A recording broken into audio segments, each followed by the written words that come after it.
Snake bite, ये शब्द कई लोगों को आज भी खौफजदा कर जाता है।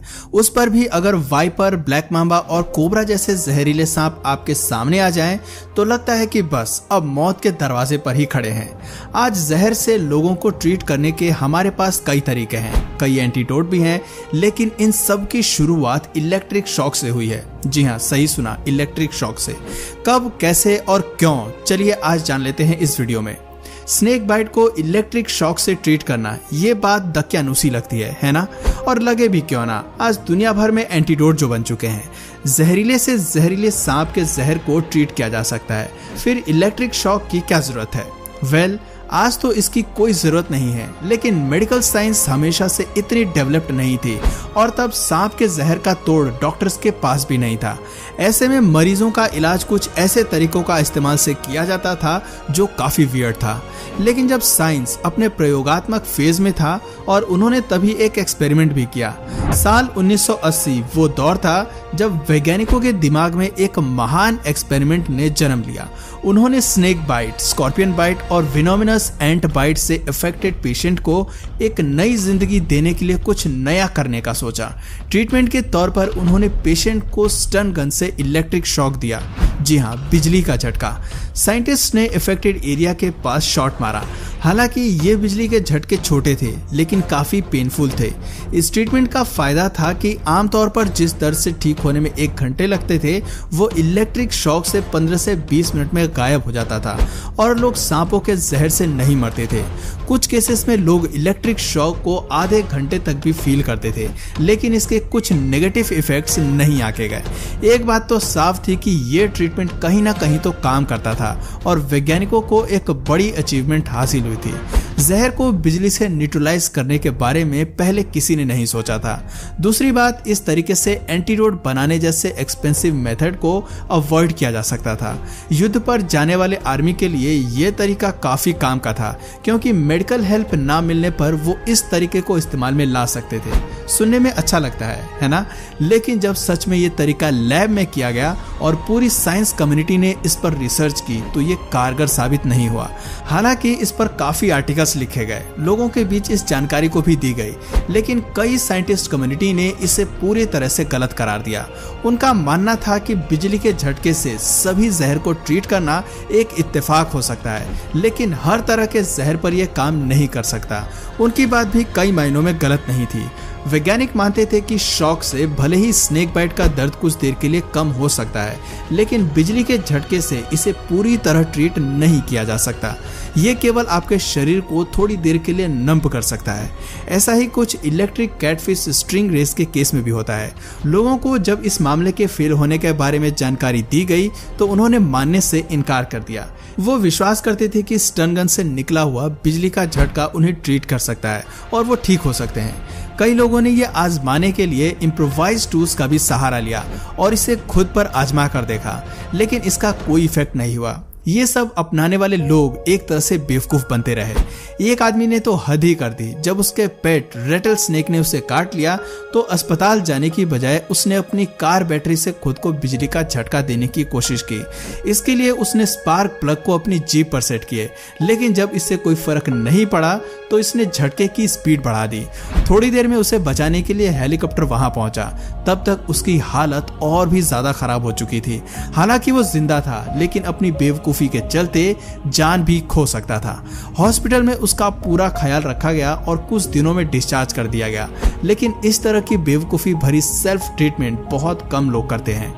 खैर, सांप के जहर पर तो ये ट्रीटमेंट काम नहीं करता, लेकिन शायद बैक्टीरिया के मामले में ये काम आ सकता है। एक नया इन्वेंशन बताता है कि बिल्कुल मिनिमल बिजली के झटके बैक्टीरिया को मार सकते हैं। ऐसे में देखा जाए तो शायद इस स्ट्रेटजी को डोर मॉप और वाटर प्यूरिफायर में इस्तेमाल किया जा सकता है, क्योंकि यही एक ऐसी जगह होती है जहां सबसे ज्यादा कीटाणु पनपने के चांसेस होते हैं।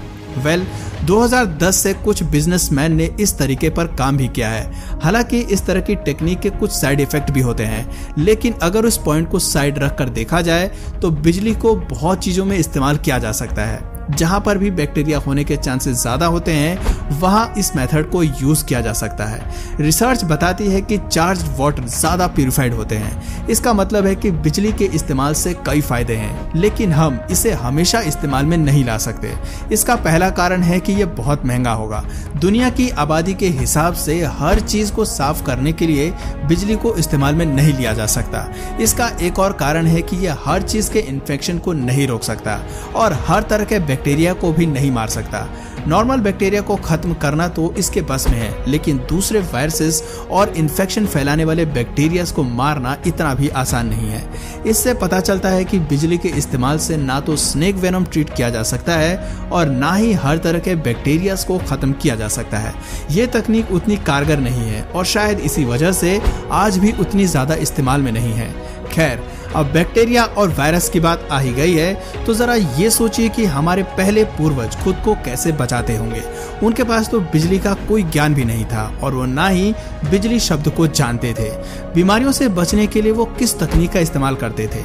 8000 साल पहले हमारे पूर्वज, जब इनको माइक्रोब्स का ज्ञान नहीं हुआ था, तब भी उनके पास बीमारी से बचने का एक परफेक्ट सॉल्यूशन था और ये तरीका नेचर का गिफ्ट था।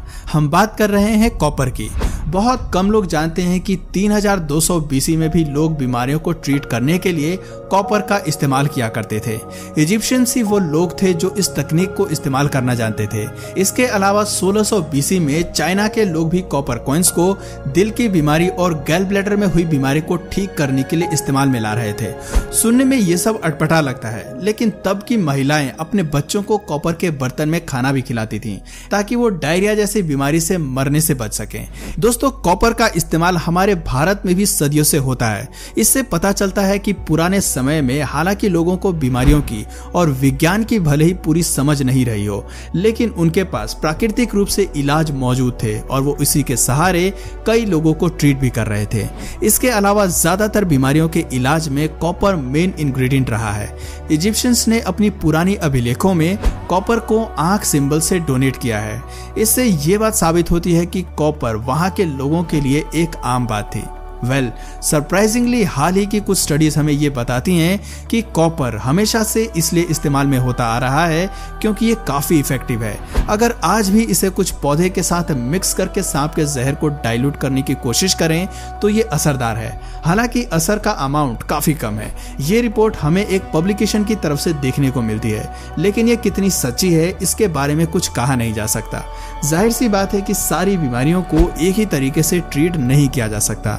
आज के विज्ञान की नजर से देखें तो 3000 प्रजातियों के साथ सांप दुनिया भर में फैले हुए हैं। हालांकि इनकी केवल 450 स्पीशीज ही जहरीली हैं, लेकिन इनके इलाके में ये तबाही मचाना जानते हैं। हर साल 5 मिलियन लोग स्नेक बाइट का शिकार होते हैं, जिनमें से 1 लाख लोग सांप के काटने से मर जाते हैं। ये आंकड़ा बताता है कि सांपों के जहर में वैरायटीज हैं। सबका जहर एक जैसा नहीं है, इनमें मिलने वाले कंपाउंड्स अलग अलग होते हैं। तो जरा सोचिए, क्या कॉपर या बिजली के ट्रीटमेंट से सबको ठीक किया जा सकता है? आपका जवाब जरूर ना होगा। इस बात को डंके की चोट पर कहा जा सकता है कि जब सांपों का जहर अलग है, उनके इलाज में इस्तेमाल होने वाले एंटीडोट अलग हैं, तो एक ही तरीका सबके लिए कैसे फिट बैठ सकता है?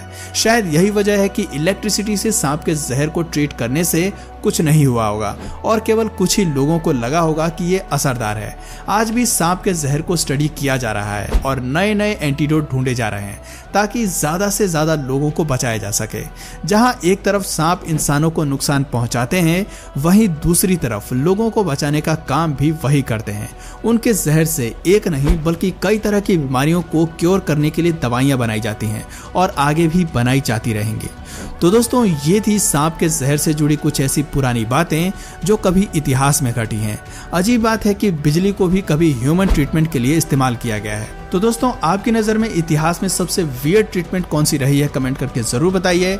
और अगर इस वीडियो से आपको कुछ नया जानने या सीखने को मिला या फिर इंटरेस्टिंग लगा तो प्लीज़ इस वीडियो को एक लाइक करके अपने फ्रेंड्स और फैमिली में इसे ज़रूर शेयर करें। और यदि आप इस चैनल पर नए हैं तो प्लीज़ इस चैनल को सब्सक्राइब करके बेल नोटिफिकेशन आइकन को ऑन कर लीजिए ताकि हमारे आने वाले वीडियोस आप मिस ना करें। मिलते हैं फिर किसी वीडियो में नए टॉपिक के साथ, तब तक के लिए नमस्कार।